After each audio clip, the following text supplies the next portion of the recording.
My name's Rob Wendel, and I've been a regional Hobie team member for 4 years now, and this is my third Hobie Pro Angler. As you might notice, I stuck with yellow for this one, and the reason for that is because I really like the visibility it gives me when I'm out in the open water and boats aren't looking for me. This just stands out a little bit more. The reason I stuck with the Hobie Pro Angler 14 is the new seat, which I really like. It is very comfortable. I thought the old one was comfortable until I got into this one. This one's really nice. I also like that I don't have to drill any holes to install my fish locator or wire it. It has waterproof grommets that make installation a breeze. Let me show you how I rigged it up. First, I'll start with my Yak Attack gear tracks. I really like these because I can move my rod holders around. I usually like them in the back for trolling. In the Great Lakes, I do a lot of trolling for trout and salmon, and having them nice and close to me is a big help, especially during the cold weather months when mobility is an issue, when we're all bundled up wearing warm, puffy clothing. Keeping the rod holders right next to me helps out quite a bit. Often I'll use this back one here for offshore trolling on Lake Michigan, and I'll leave that for copper line or lead core line. The next thing I'd like to show you is my Lowrance Elite 7. The reason I like this fish locator is that I can keep track of where I am offshore with the GPS, mark my spots, but it also has down scanning, down imaging, and traditional sonar.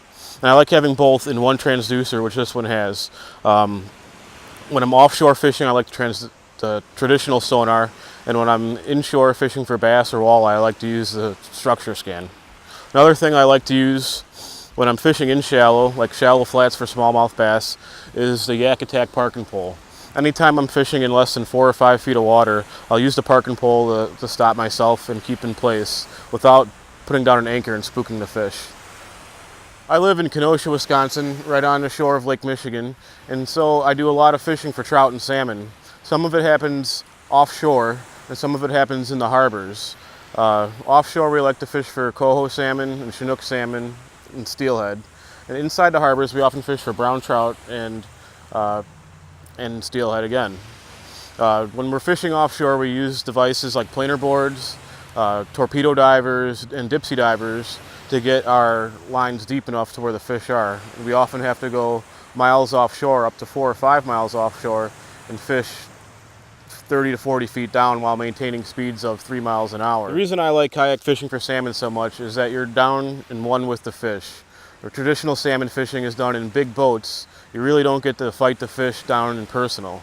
And the reason I chose the Hobie 14, the Pro Angler 14, is because it is so versatile. I can use it inshore, fishing in the harbors. I can use it to troll offshore, and it can handle everything, small water and big water.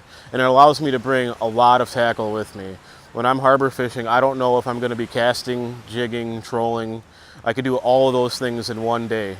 And this allows me to bring all the equipment that I need without going back to the car and switching out rods or switching out any of the tackle.